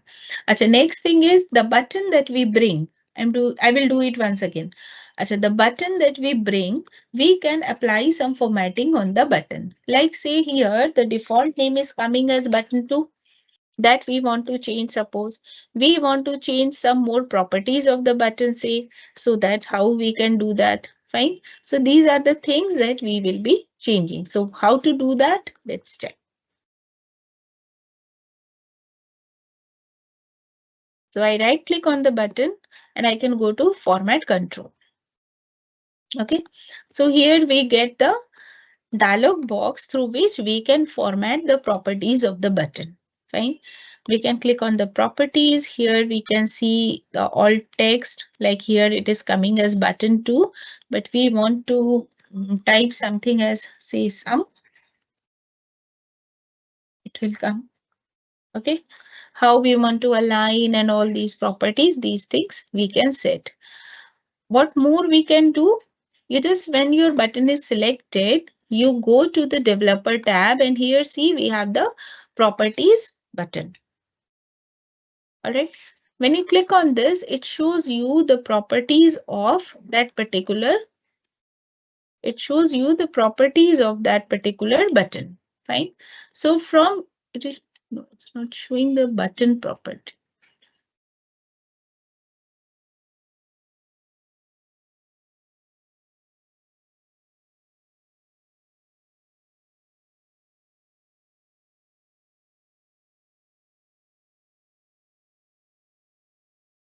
Okay, just try. Can I bring another button? Say, I don't want to assign anything right now.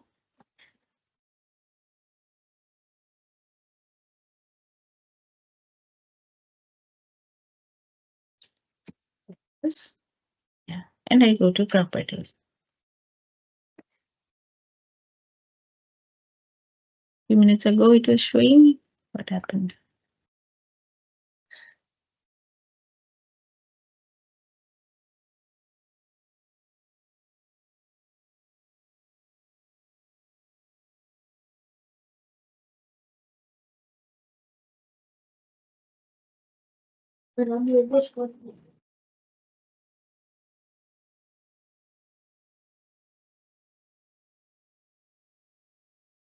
I need to check why it is not coming, because this before the class also I did, it was coming.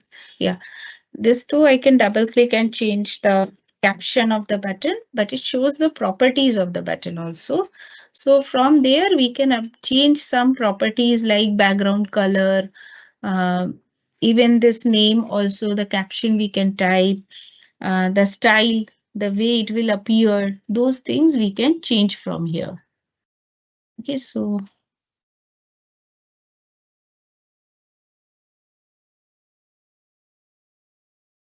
this was edit text, which I just double clicked and it has come. And from here, we can check the properties as well, which I have shown you already. Okay. And you can assign the macro on that.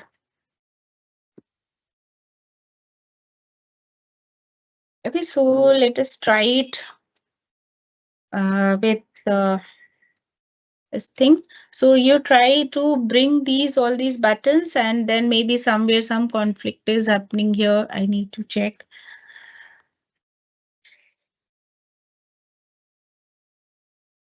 Just deleting these buttons.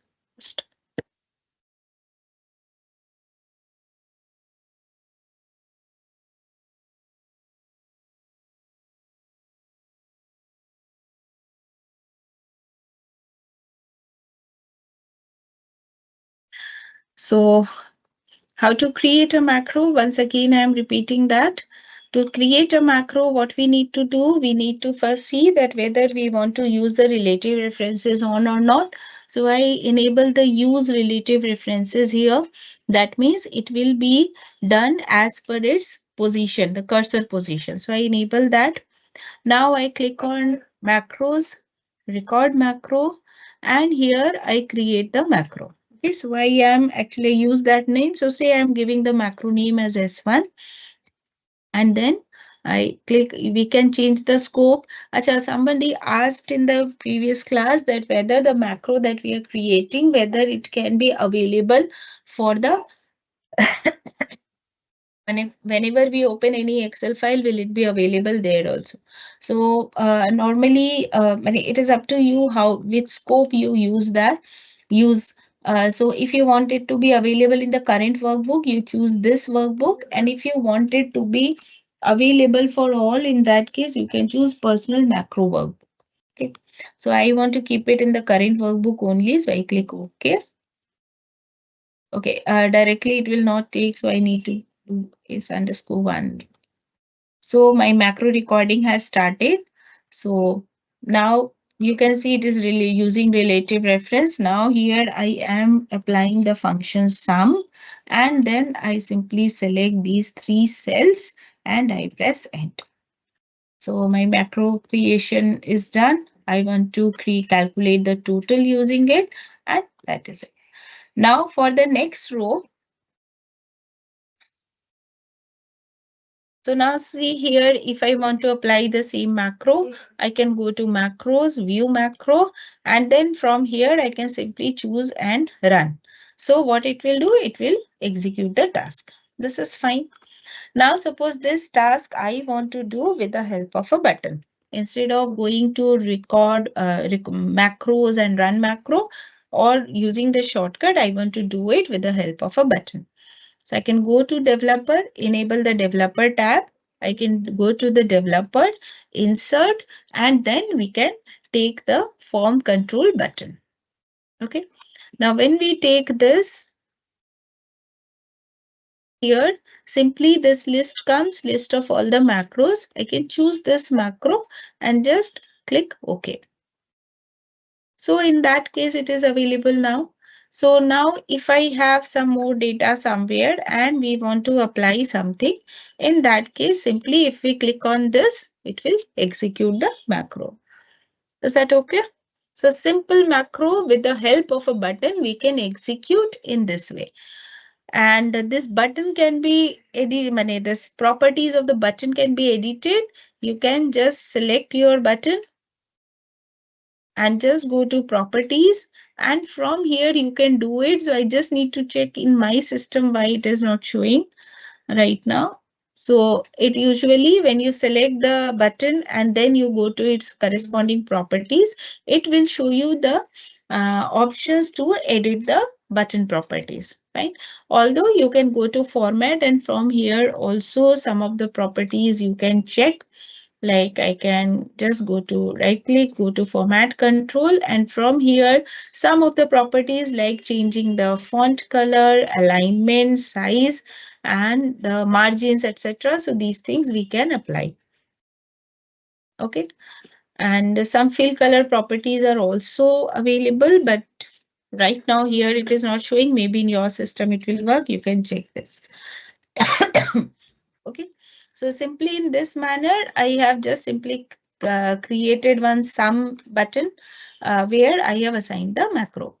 Similarly, for average also I am doing the same. Suppose I go to again view, macros, use relative references is on. Okay, record macro, and here I am giving it as say S2, that is for average. Click OK, and then I am simply calculating the average of the numbers. Right? So this is done. So now I want to assign it in a button. So I go to developer tab, insert, select the form control, choose your button here. It will ask you to apply your macro over there. So just simply choose that. I gave S2, I think maybe click OK. And your work is done. Here you can choose it like this. Now place the pointer in the target cell and use the function so it will apply.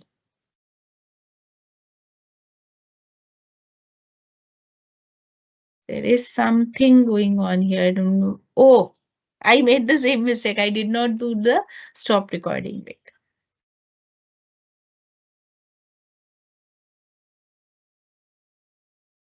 Sorry, just, yeah. So I just remove that macro and will just show you that again. That is why the name was coming in this way. Yeah.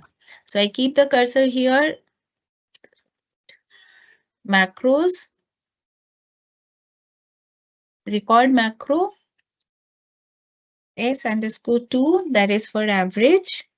Click OK. And I am using simply the average function to calculate the average of the numbers. Enter macros, stop recording. Macro is recorded. Now I go to developer tab, insert, form controls, draw the button.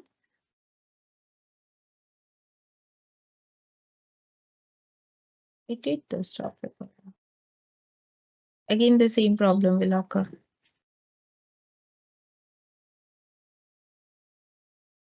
Yes, come. Okay.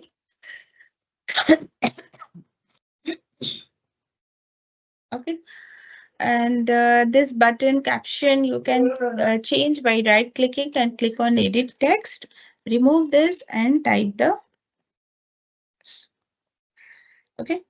So this is how you can create a macro and then create a button and assign the macro to it. So this I have shown with the sum and average. You please try it for doing it for finding out the highest marks obtained in each of the subjects. Okay, so please try doing that using the macro. So, okay, so please try that.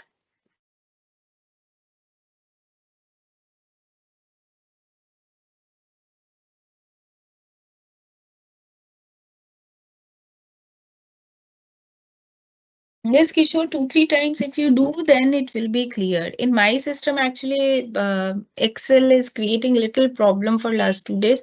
I need to update some that maybe. That's why that property, I don't know why it is not showing. Otherwise, I would have shown that also. Yes, that steps I am writing. I will write that.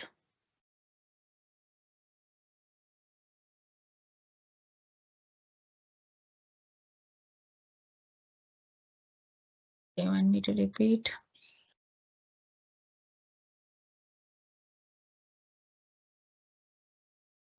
Yes, you saw that I forgot to stop recording.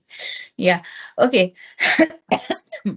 So I'm just now writing the steps for enabling the developer tab. Okay. So to first, developer tab is not a default tab. It will not be available on the on your screen by default. You need to enable it. So to do that, what you need to do? So I'm just to enable developer tab. Okay. What you need to do? You need to go to File. You need to go to Options. Then you need to click on Customize ribbon. And then you choose Developer tab. However, I will once again confirm it. Options, yes, Customize ribbon, and we have the Developer tab here. Okay, tick that. You need to tick on that option. So, so this is your one part, that is to get the Developer tab. Okay.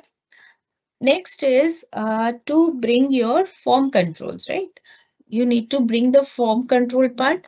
So to work with form controls, or no, to bring a button, simple, to bring a button with macro. Matlab you want to bring a macro, bring a button, and there you want to assign a macro. So what is the thing that we need to do at first? First, create the macro. Okay, so first you create the macro. First you need to create the macro. After that, you go to Developer tab. Developer tab. Then you click on Form Insert. You need to click on Insert. Drop down and Form Controls. You can see there are two sections. One is Form Controls, one is ActiveX Controls. We are working with Form Controls here. Okay.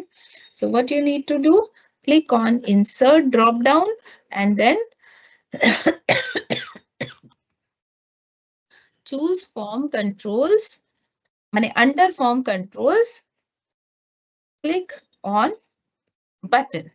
The first square, that rectangular box is button.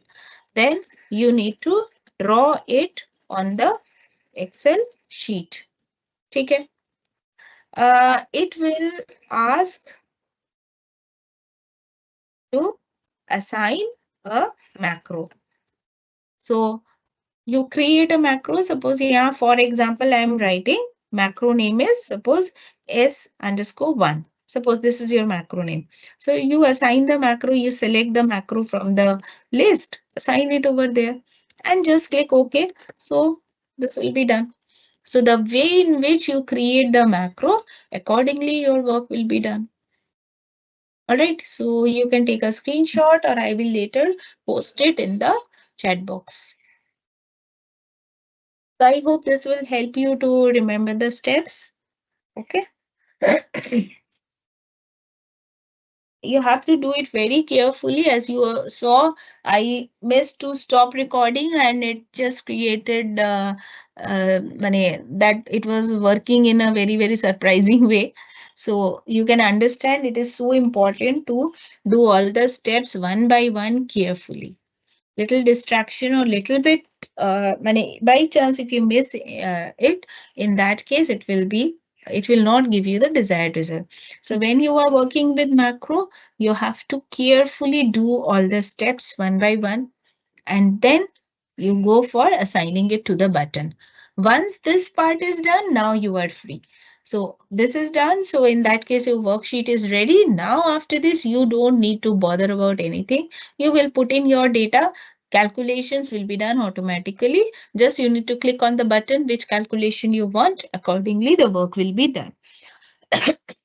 Here, we can do only those tasks which we can do by clicking somewhere or the options that are available. And if you want to have a very flexible macros of this type, in that case, definitely you need to do the coding for that. Yes, you can insert any shapes or anything other than button as well. But in case of button, you can assign the macro. Okay.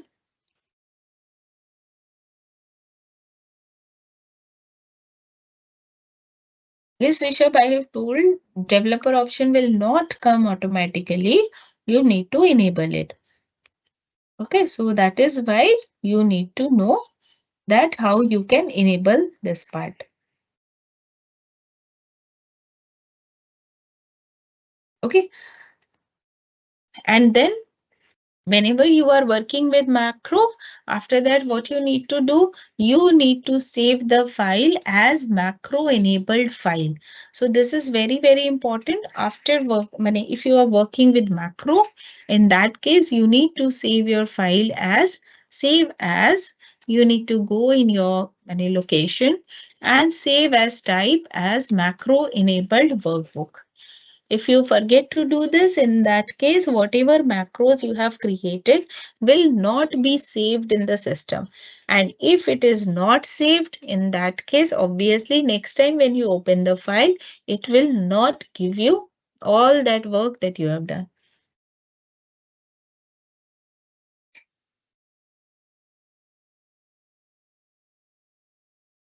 Okay. So you need to save it as macro enabled workbook. That is very important. Next thing is when it is macro enabled workbook. So in that case, when you save it, you can see the icon is slightly different for the macro enabled workbook. As you can see here, one label appearing along with the Excel icon. And also in the type, you will get the message that is, it is macro enabled worksheet. Okay. So you can see this, and when you open the file, it will ask you to enable the content. Do not ignore that message. Enable the content, otherwise it will again disable the macros in your file and you won't be able to use that. This is only for the security purpose, because through macro, as I said, we can do the coding also. So in those cases, if we are doing the coding, in that case, this and a malicious code can also be written which can harm your system. So that is why when it is macro, if a file has a macro, the system automatically detects it and tells that whether you want to enable it or not. So manually, when you are enabling it, it means that you trust the source and then you are enabling it, isn't it? So this is it. So you can practice this part. If you have any questions, please ask. And that part I will post in the chat box in that announcement section. Once I go there, then I will not come back to the this chat box. So that is why I will do that towards the end now. Yeah, we will have one or two more classes. I will now just try to make a list of the if any points or any topic that we further need to discuss. So Saif, if when you are doing, if it is showing you runtime error, it means you forgot to do the stop recording. Something somewhere it is still functioning in the loop. So you need to stop that, close that, and delete that macro. Simply delete that macro and do it once again. A CSV is a comma separated format file. So it is a simple text file, you can say. However, Excel can open it and can identify the that comma and puts all the content in the separate money, comma separated content in the separate columns. Okay. How many classes are remaining for Excel? That I have to check. How many topics are still left? More or less all the topics I have done. Maybe just one class, few more topics or whatever is left, I will cover that. And after that, I will do some revision. So if you can also tell that on which topic you need the revision, that we will do. And we will have we will have the PowerPoint classes also.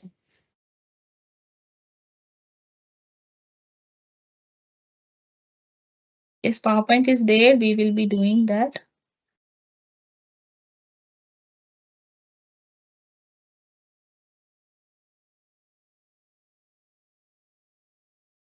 Because I will recap now uh, Hopefully now I will be able to. I was also a little under, so I was not able to make that list and all that. So I'll review that. I'll make the list and then see whatever the topics are left. I will try to cover those topics now in the next class. Okay. Thank you. So I'm now posting the steps in the your announcement section also. Oh yes, Suni, you asked me how to check the shortcut key that we have created for the macro. So if you need to check that shortcut key, you go to view macros, view macro. Here you choose your macro and then you click on options.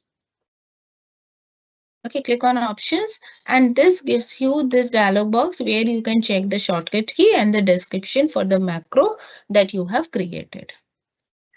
Am I clear? So view macro, option, select your macro options and you get the details of it. Okay. I hope this answers your query, Sony.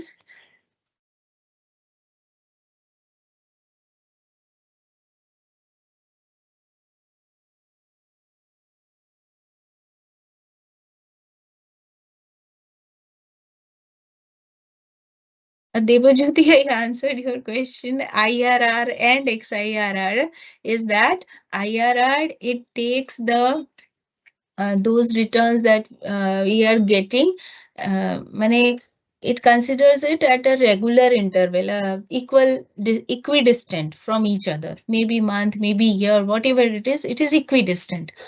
So it doesn't consider the dates part. But however, XIRR, it is extended IRR, which also includes the date in consideration. So as per the date, it calculates that in 3 months it is getting this much, okay. Another one it is getting in 1 year this much. So it considers that also for calculation. So XIRR is better for calculation. However, if you are having a equidistant intervals, time intervals of returns, in that case IRR will also give you the proper result. That is fine. But if it is not equidistant, it is it will be, and it is better to give for XIRR. Hey, EMI Goswami, EMI to we have done calculation.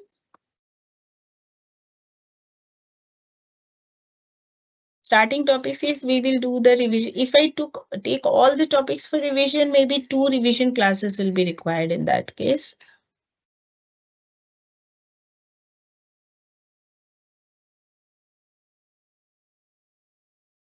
AI in Excel, yes, a lot of things are there. So if you include AI, so AI will automatically guide you how you can do the things, but still.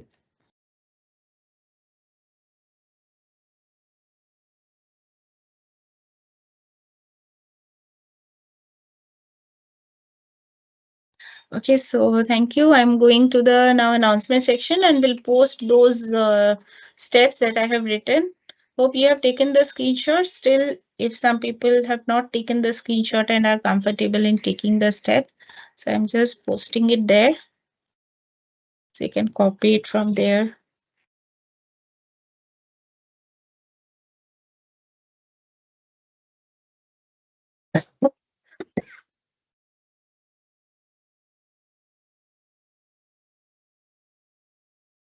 Okay, so I have posted both the steps. So if you want, you can keep this copy paste on your system and keep it with you.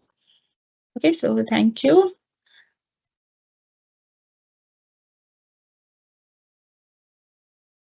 Our next class will be on Tuesday. You'll get the information.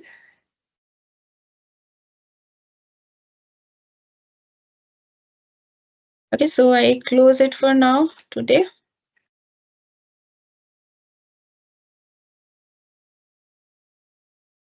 Thank you. Have a nice weekend. We'll meet next week.